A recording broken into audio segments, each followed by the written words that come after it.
नमस्कार दोस्तों, आज की इस नए वीडियो में हम बात करने वाले हैं कि मुख्यमंत्री उद्यमी योजना का ऑनलाइन फॉर्म फिलअप कैसे करें। जैसे कि अभी जो है लास्ट डेट चल रहा है और इसमें बहुत सारी समस्या आ रहा है, जैसे कि ओटीपी इसमें नहीं आना। तो ओटीपी कैसे आएगा, दोबारा से आप कैसे ओटीपी रीसेंड करें, इस वीडियो में जानेंगे।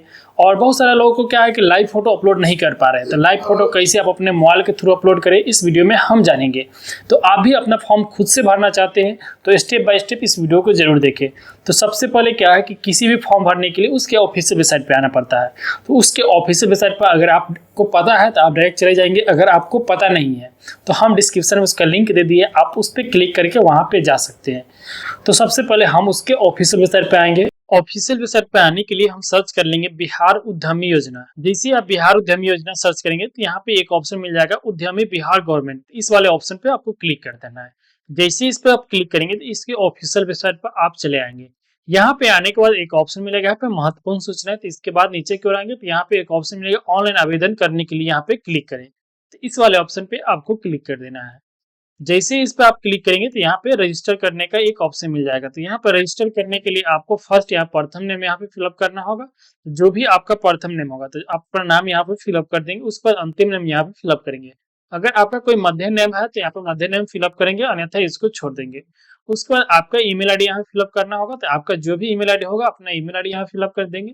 उसके बाद पूछा है क्या आपका यह नया व्यवसाय है, यहाँ पे एस करेंगे। अगर आप नो करते हैं तो आप ये फॉर्म नहीं फिलअप कर पाएंगे, तो इसलिए आप यहाँ पे एस ही करेंगे। उसके बाद यहाँ पे जेंडर चूज करने का ऑप्शन आएगा, तो अपना जेंडर यहाँ पे चूज कर लेंगे। उसके बाद यहाँ आपको कह रहा है कि मोबाइल नंबर, आप वही मोबाइल नंबर यहाँ पे देंगे जो आपके आधार कार्ड में मोबाइल नंबर जुड़ा हुआ है। दूसरा अगर मोबाइल नंबर आप देते हैं तो आपके मोबाइल पर ओटीपी नहीं जाएगा। तो लोग यहीं पे गलती कर देते हैं, दूसरा मोबाइल नंबर देने का उन लोगों को मोबाइल पर ओटीपी नहीं आता रहता है।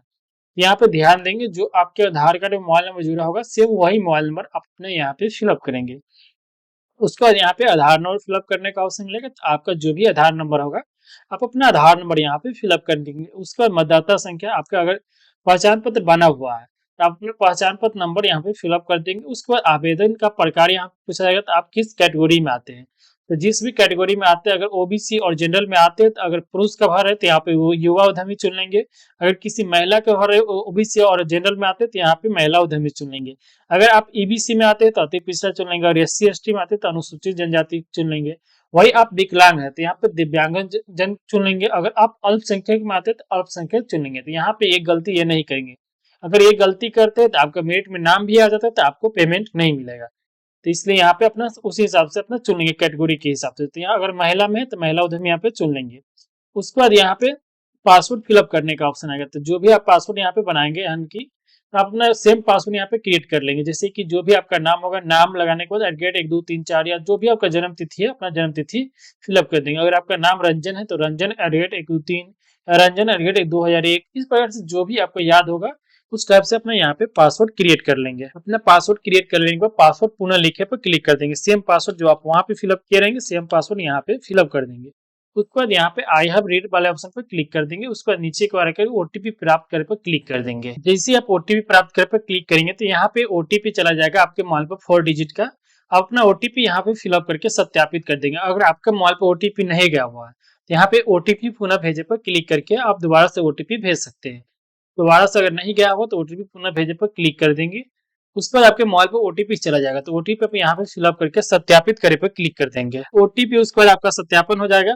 उसके बाद अगर आपका फिर भी आपके मोबाइल पर ओटीपी जिसका नहीं जा रहा है तो उसके लिए आपको करना क्या है, यहाँ पे एक ऑप्शन मिलेगा, यहाँ पे अपना पासवर्ड बदले। तो इस वाले ऑप्शन पे आप अपना क्लिक कर देंगे। जिन लोग के आपके मोबाइल पर ओटीपी नहीं गया होगा अपना मोबाइल नंबर यहाँ फिलअप करेंगे। उसके बाद पासवर्ड अनुरोध करे पर क्लिक कर देंगे। जैसे ही क्लिक करेंगे तो आपके मोबाइल पर यूजर आईडी और पासवर्ड आपके मोबाइल पर चला जाएगा। उसके बाद यहाँ लॉगिन करे पर क्लिक करके आपके जो मोबाइल पर यूजर आईडी पासवर्ड दिया रहेगा अपना मोबाइल नंबर यहाँ फिलअप कर देंगे, और आपके पासवर्ड जो गया होगा आपके मोबाइल पर वो पासवर्ड यहाँ फिलअप करके लॉगिन करे पर क्लिक कर देंगे।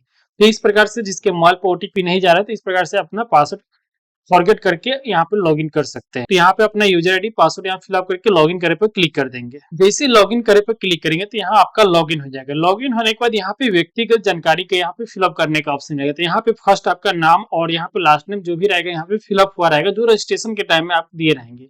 उसके बाद यहाँ पे जन्म तिथि आपको फिलअप करना होगा। तो यहाँ पे मंथ, उसके बाद डेथ, उसके बाद यहाँ पे ईयर अपना यहाँ पे फिलअप कर देंगे। उसके बाद यहाँ पे पिता, माता, पति या विभाग का नाम तो यहाँ पे अगर किसी स्त्री का आप फिलअप करें, उसका शादीशुदा होगा तो यहाँ उसके हस्बैंड नेम यहाँ पे फिलअप कर देंगे और हस्बैंड नेम फिलअप करने के बाद यहाँ पे पति का ऑप्शन पर चुन लेंगे। उसके बाद यहाँ पे कह रहा है कि क्या आप दिव्यांग हैं, अगर है तो यस करेंगे, अगर नहीं है तो नो पर क्लिक कर देंगे। उसके बाद नीचे की ओर आएंगे तो यहाँ आपसे पूछा है कि आवेदनकर्ता का अस्थायी पता, तो यहाँ पे अपना विलेज, पोस्ट, पीएस जो भी है सारा जानकारी यहाँ पे फिलअप कर देंगे। उसके बाद यहाँ पे विलेज नेम, सिर्फ विलेज नेम यहाँ फिलअप करेंगे। यहाँ पे पंचायत, आपका जो भी पंचायत होगा अपना पंचायत नेम फिलअप करेंगे। उसके बाद अपने यहाँ पे थाना फिलअप कर देंगे। थाना फिलअप करने के बाद यहाँ पे ब्लॉक चयन करें के ऑप्शन मिलेगा, तो इससे पहले अपना जिला चयन करेंगे। जो भी आपका जिला होगा अपना जिला यहाँ पे चयन कर लेंगे। जिला चयन करने के बाद अपना ब्लॉक चयन यहाँ पे करेंगे। जो भी आपका ब्लॉक होगा अपना ब्लॉक यहाँ पे चयन कर लेंगे। उसके बाद आपको यहाँ पे पिन कोड ऑप्शन पूछा जाएगा, तो आपका जो भी पिन कोड होगा अपना पिन कोड यहाँ पे फिलअप कर देंगे। पिन कोड फिलअप करने में आपको यहाँ पे पूछा जाएगा। उसके बाद कैटेगरी, तो आप जो भी कैटेगरी में आते हैं अपना कैटेगरी यहाँ से चुन लेंगे। ओबीसी में आते हैं तो ओबीसी यहाँ पे चुन लेंगे। उसके बाद यहाँ पे जाति चुनने का ऑप्शन आएगा, तो जो भी आपका जाति होगा अपना जाति यहाँ पे सिलेक्ट कर लेंगे। जिस भी जाति से आते हैं सारा जाति का नाम यहाँ पे दिया रहेगा, अपना जाति यहाँ पे सिलेक्ट कर लेंगे। जाति सेलेक्ट कर लेने के बाद सेव वाले ऑप्शन पे आप क्लिक कर देंगे। जैसे ही आप सेव कर देंगे तो उसके बाद यहाँ पे शैक्षणिक विवरण का ऑप्शन मिलेगा, तो यहाँ पे शैक्षणिक विवरण जोड़े वाले ऑप्शन पे आपको क्लिक कर देना है। जैसे आप क्लिक करेंगे तो आपको यहाँ पे वर्ग सबसे पहले आपका पूछा गया, तो यहाँ पे आपको 10th यहाँ पे फिलअप करना है। फर्स्ट 10th फिलअप करने के बाद बोर्ड या संस्था का नाम, तो जो भी आपका बोर्ड नेम होगा अपना बोर्ड नेम यहाँ पे फिलअप कर देंगे। बोर्ड नेम फिलअप करने के बाद बोर्ड संस्था का रोल नंबर, तो आपका जो भी 10वीं क्लास का रोल नंबर होगा अपना रोल नंबर यहाँ पे फिलअप कर देंगे। रोल नंबर फिलअप कर देने के बाद पास करने का साल आपसे पूछा गया था, आपने किस साल पास किए हैं 10वीं क्लास, तो जिस साल भी आप पास किए अपना पासिंग ईयर यहाँ पे फिलअप करेंगे।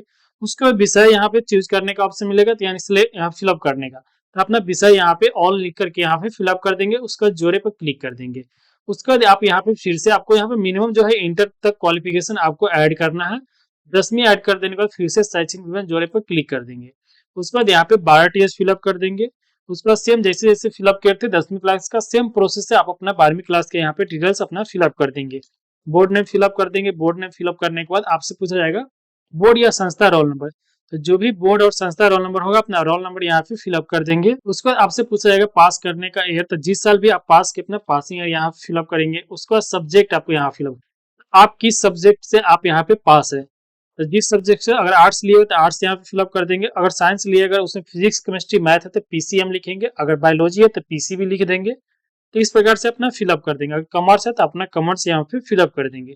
उसका जोड़े वाले ऑप्शन पे आप क्लिक कर देंगे। जोड़े वाले ऑप्शन पे क्लिक कर देने के बाद अगर आपके पास कोई भी शैक्षणिक योग्यता है, जैसे कि आप बीए किए हुए या आईटीआई किए हुए या कोई और कोर्स भी अगर आप किए तो सारा कोर्स यहाँ पे ऐड आप कर सकते हैं। या तो आप अगर नहीं ऐड करना चाहते हैं तो आप आगे के लिए यहाँ पे परियोजना का विवरण वाले ऑप्शन पे क्लिक कर देंगे। उसके बाद परियोजना के विवरण पे क्लिक करेंगे। परियोजना के विवरण पे क्लिक करने के बाद आपको यहाँ पे पूछा जाएगा कि जिस परियोजना हेतु आवेदन करना चाहते हैं उसका चयन करें। तो जिस भी अपना जो भी बिजनेस अपना करना चाहते हैं अपना बिजनेस सेलेक्ट यहाँ पे कर लेंगे। जैसे तेल मिल, शहद पर यहाँ पे मसाला उत्पादन, इसमें से कोई जिस भी चीज का बिजनेस करना चाह रहे हैं, चीनी मिट्टी की वस्तु की इकाई, गुड़िया बनाने की इकाई, तो इसमें से अपना एक सेलेक्ट कर लेंगे। जिस चीज का आप बिजनेस करना चाहते हैं बिजनेस यहाँ पे सेलेक्ट कर लेंगे। उसके बाद आपसे पूछा है क्या यह उपयुक्त परियोजना है तो आवेदन करना चाहते हैं, तो यहाँ पे हाँ वाले ऑप्शन पे क्लिक कर देंगे। क्लिक करने के बाद आपसे पूछा है कि आप स्वयं के स्थान अपने स्थान पर यहाँ पे बिजनेस करना चाहते हैं या किराए पर आप लेकर के बिजनेस करना चाहते हैं। यहाँ अगर आपका खुद का स्थान है तो यहाँ पे स्वयं कर देंगे, और आप कोई किराए पर लिए हुए हैं तो यहाँ पे किराए का स्थान पर क्लिक कर देंगे। उसके बाद यहाँ पे एड्रेस आपको फिलअप करना है। जो भी एड्रेस पर आप अपना बिजनेस करना चाहते हैं अपना बिजनेस एड्रेस यहाँ पे फिलअप कर देंगे। उसके बाद सेव वाले ऑप्शन पे क्लिक कर देंगे। सेव वाले ऑप्शन पे क्लिक करने के बाद यहाँ पे आपको ऑप्शन मिलेगा दस्तावेज अपलोड करें। तो दस्तावेज में आपको यहाँ पे सारा दस्तावेज का नाम यहाँ पे दिया रहेगा। उस सारा दस्तावेज आपको यहाँ पे पीडीएफ में अपलोड कर देना है। तो यहाँ पे फर्स्ट आपको जाति प्रमाण पत्र अपलोड करना है। तो जाति प्रमाण पत्र किसी महिला के लिए आप ऑनलाइन अप्लाई किए हुए तो यहाँ पे ना भी अपलोड कर सकते हैं। अगर आपका बना हुआ है तो अपने यहाँ पे अपलोड कर देंगे, अन्यथा इसको आप छोड़ देंगे। अगर आप किसी पुरुष का बना रहे तो यहाँ पे अपलोड करना अनिवार्य है। उसके बाद मैट्रिक या 10वीं प्रमाण पत्र यहाँ पे अपलोड करना है, तो अपना 10वीं क्लास के प्रमाण पत्र यहाँ पे अपलोड कर देंगे। उसके बाद नीचे आएंगे तो आप अपना इंटरमीडिएट के यहाँ पे अपलोड करेंगे। उसके बाद यहाँ पे पूछा जाएगा उच्चतम शैक्षणिक योग्यता, अगर आप इंटरमीडिएट तक ही आप पास किए हुए तो यहाँ पे इंटरमीडिएट यहाँ पे अपलोड कर देंगे। अगर इसके बाद भी आप कोई क्वालिफिकेशन आप किए हुए जैसे बीए किए हुए या आईटीआई तो उन सारे डिग्री को आप यहाँ पे अपलोड कर देंगे। उस पर आवासीय प्रमाण पत्र, आपका जो भी आवासीय प्रमाण पत्र आप बनाए होंगे अपना आवासीय प्रमाण पत्र यहाँ पे अपलोड कर देंगे। उसके बाद नीचे को आएंगे तो यहाँ पे प्रोफाइल फोटो का ऑप्शन आएगा। तो यहाँ पे प्रोफाइल फोटो में फर्स्ट आपको स्टार्ट कैमरा वाले ऑप्शन पे क्लिक करके क्लिक जैसे ही आप करेंगे तो आपके कैमरा ओपन हो जाएगा। तो उसके बाद कैमरा उसके सामने आप ताक करके आपका जब फोटो लगेगा सही है तो उसके बाद क्लिक फोटो पर क्लिक करके अपना फोटो अपलोड कर देंगे। उसके बाद यहाँ पे हस्ताक्षर का अपलोड करने का ऑप्शन आएगा तो चॉइस फाइल पर क्लिक करके अपना हस्ताक्षर यहाँ पे अपलोड कर देंगे। अपलोड करने के बाद सबमिट करे से पहले डाटा जांच करे तो इस वाले ऑप्शन पर क्लिक कर देंगे। इस पर क्लिक करने के बाद आपको सारा डिटेल्स चेक करने का ऑप्शन आएगा तो एक बार सारे डिटेल्स आप अपना चेक कर लेंगे। उसके बाद सारा जानकारी आप अपना यहाँ पे चेक कर लेंगे। सभी जानकारी आपका सही है तो यहाँ पे सभी जानकारी सही वाले ऑप्शन पर क्लिक कर देंगे। अगर आप अपना जो भी डॉक्यूमेंट अपलोड किए उसको भी अगर आप चेक करना चाहते हैं कौन कौन सा डॉक्यूमेंट अपलोड किए तो यहाँ पे सारा डॉक्यूमेंट पर क्लिक करके आप चेक कर सकते हैं कि कौन डॉक्यूमेंट अपलोड किया। अगर गलत डॉक्यूमेंट है तो यहाँ अपलोड किए संपादित करे पर क्लिक करके दोबारा से आप उसको अपलोड भी कर सकते हैं। अगर सभी जानकारी सही है तो यहाँ पे फॉर्म जमा करे पर क्लिक कर देंगे। जैसे इस पर क्लिक करेंगे तो यहाँ पे ऑप्शन मिलेगा, यहाँ पे इस वाले ऑप्शन पर क्लिक कर देना है। उसके बाद फाइनल सबमिट करने का ऑप्शन मिलेगा, इस वाले ऑप्शन पे आप क्लिक कर देंगे। जैसे इस पर क्लिक करेंगे तो यहाँ पे आपका ऑनलाइन आवेदन फाइनल सबमिट हो जाएगा। तो इस प्रकार से आप ऑनलाइन आवेदन कर सकते हैं मुख्यमंत्री उद्यमी योजना के लिए। अगर आप मुख्यमंत्री उद्यमी योजना के लिए ऑनलाइन आवेदन कर रहे हैं, किसी भी प्रकार के आपको उसमें प्रॉब्लम आ रहा है तो हमें कमेंट करके जरूर बताएं। और हमारी इस वीडियो के अंत तक देखने के लिए धन्यवाद। फिर मिलते हैं किसी नए वीडियो में।